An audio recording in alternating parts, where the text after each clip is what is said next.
श्रीरामांना सांगितलं, प्रभू, रावणाच्या बेंबीत अमृताची कुपी आहे. रावणाचा मृत्यू करावयाचा असेल तर तुम्हाला त्याच्या बेंबीमध्ये बाण मारायला हवा. बाका प्रसंग पाहून हनुमान श्रीरामांना म्हणाला, हे प्रभू, तुम्ही माझ्या पाठीवर बसा.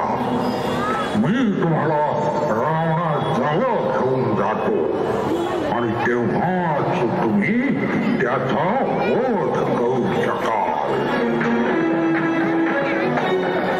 आणि हनुमानानं प्रचंड गर्जनेसह प्रभू श्रीरामांना पाठीवर घेऊन रावणाच्या दिशेनं उड्डाण केलं.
नेम धरून रावणाच्या बेंबीमध्ये बाण मारला आणि त्याबरोबर रावण त्याचा प्राण झाला.